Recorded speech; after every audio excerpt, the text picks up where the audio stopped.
This is a legacy episode of the Lesbian Historic Motif Podcast, originally released as part of the Lesbian Talk Show podcast group. Some references may be obsolete. The show looks at lesbian-relevant themes in history and literature, has interviews and discussions about current historical fiction with queer female characters, including fantastic versions of the past, and presents new original historical fiction for your enjoyment.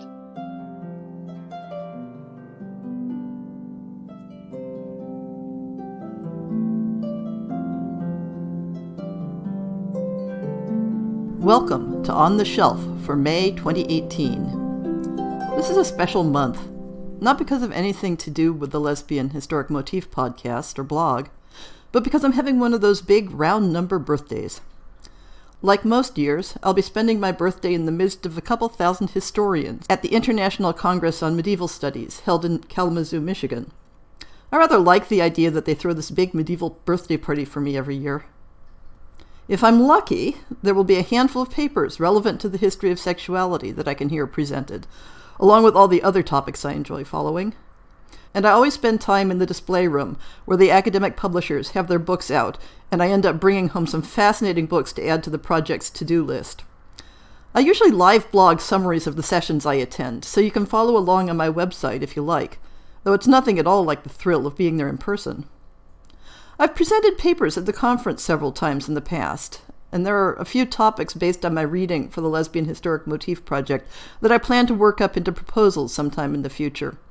It's sort of like going to a major science fiction convention, except for historians. In April, the blog presented a couple of articles from the collection Queer Renaissance Historiography. One was about the overlap of personal and professional duties of secretaries in 16th and 17th century England, and how female secretaries to important women could create a sort of shadow government. This may seem a bit distanced from the topic of same-sex relations, but at that time, close companions often shared a bed as a sign of their intimacy. And though this was not automatically understood in a sexual sense, the overlap of intellectual and physical intimacy was always a possibility. The second article from this collection tied in with April's essay on the figure of the goddess Diana in early modern culture as a symbol of marriage resistance and chastity, but a chastity that allowed for same-sex intimacies between women.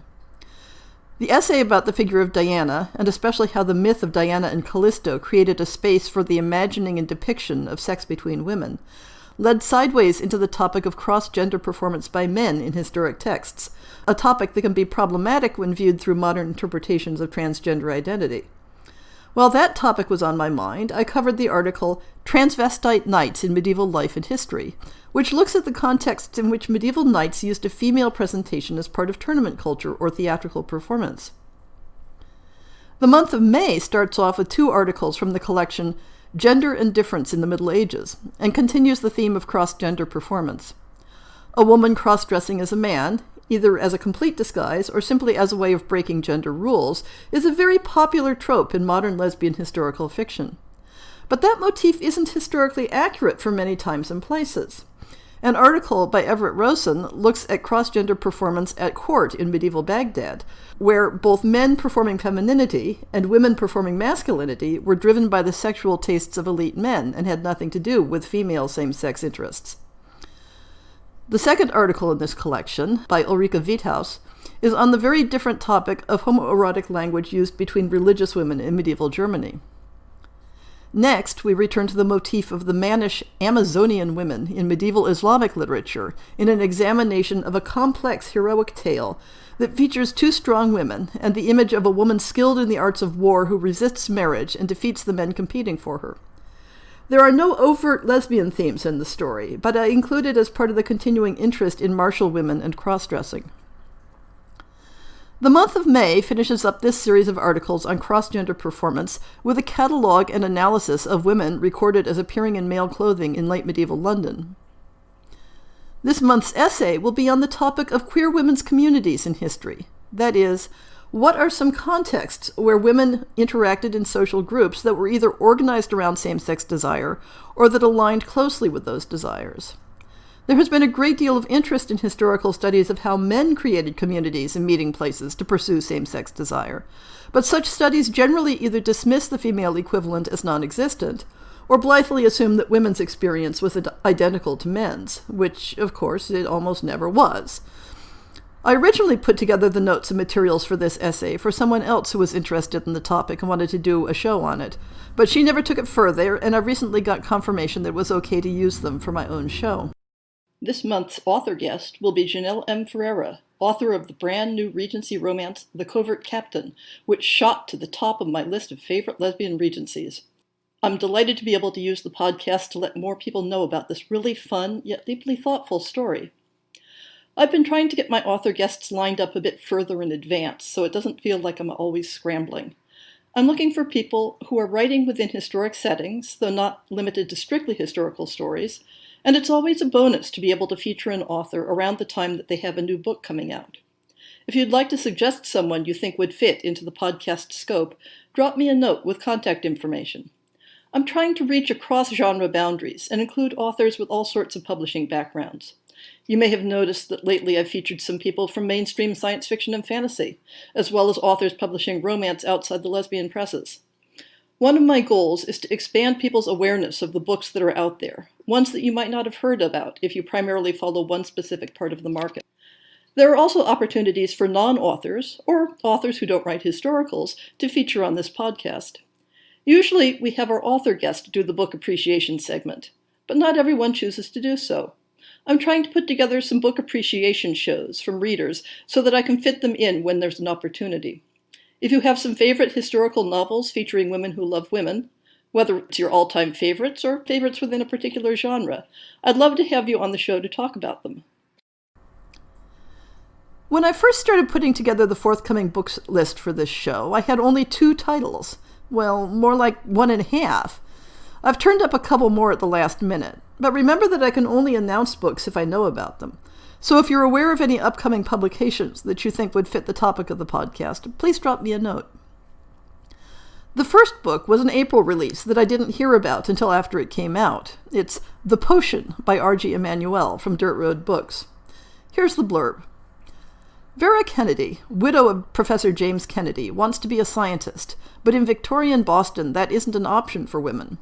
Nevertheless, after assisting her husband in the laboratory with his experiments, she has learned everything she could through his unintended tutelage. After his death, she continues his work until she veers off onto a different path with her own experiments, which threaten to consume her to the exclusion of all else. Georgette Harris, widow of Professor Roland Harris, has been left destitute in the wake of her husband's death. He had amassed mountains of debt. When a medicinals company wants to purchase the formula that Roland had proposed to them, Georgette searches for it without success, and then discovers evidence that her husband had worked with James Kennedy. Armed with this information, she seeks the help of Vera in uncovering the missing formula. However, Vera is not one to give up secrets easily, though she is inexplicably drawn to Georgette. Despite her reservations, she considers Georgette's request, and they soon discover that both their husbands were involved in an experiment layered in deception and danger. Together, they sort through mysterious clues and discover in the process something far stronger between them. The second book teeters on the edge of the historical category. The author notes that it's a vaguely Victorianish, somewhat post-apocalyptic steampunk fantasy. I figured I'd give it the benefit of the doubt and include it, since this month's list is so short.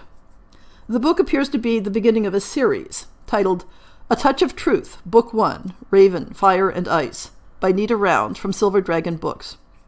Here's the blurb. Lucinda Ravensburg sees the truth in everything she touches. When Captain Magda Stoner of the airship Verity asks for her help in a very strange and messy crime, Lucinda cannot refuse. From that moment on, Lucinda's life is changed forever. She discovers no matter what the obstacle, nor the troubles they encounter, finding the truth is paramount. The author Vanda called my attention to the third book in her Juliana series, Paris Adrift, from Sans Merci Press. I can't find clear information about a release date. The author's Amazon page says March. In an interview, she says April, and as of this writing, I don't see a definite date yet, so at least May. But keep your eyes peeled. Here's the blurb. Paris Bound, 1955. Alice, Al Huffman, can't wait to reach the City of Light. As soon as their ship arrives, Juliana's singing career will get the spotlight it deserves. Before the SS United States hits land, a stranger approaches Al with a Broadway contract for Juliana. but the offer comes with a threat that can destroy them both. If Al can't find a way out, Juliana's comeback will come crashing down around their heads.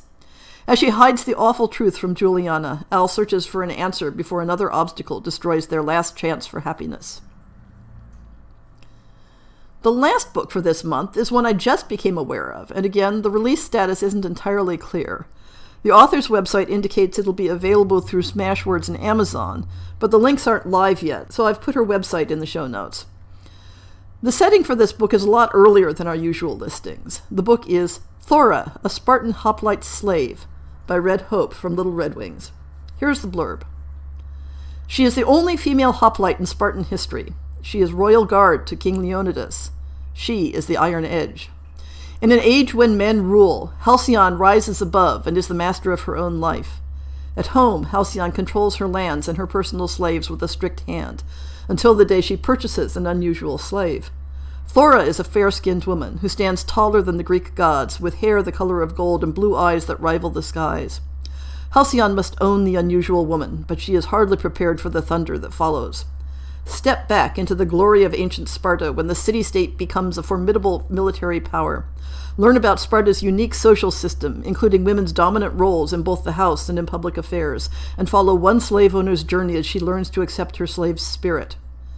I have to confess that reading this blurb, I'm a little bit uneasy about how the book is going to handle the topic of romance, quote-unquote, between an owner and a slave, even in a historic setting.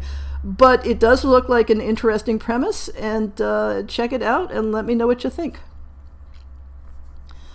The Ask Sappho segment is one where I take questions and requests from readers. It could be a question about some particular historic person or phenomenon. Sometimes I've had requests for book lists with a specific setting. It's a chance for you, dear listeners, to take a hand in shaping this podcast and getting tailor-made content that speaks directly to your individual interests. This month I've got nothing. I regularly put the word out looking for questions on Facebook, on Twitter, in the Lesbian Historic Motif Project blog, and of course every month on this On the Shelf show. I can't do the Ask Sappho segment without your requests. I hope you've been enjoying this question and answer series, but I can't do it without you. There are lots of ways to contact the show with your requests and questions. Drop by the Lesbian Talk Show chat group on Facebook, or drop me a note on Twitter, or stop by my blog and leave a comment or email. I hope to hear from you for next month's Ask Sappho segment.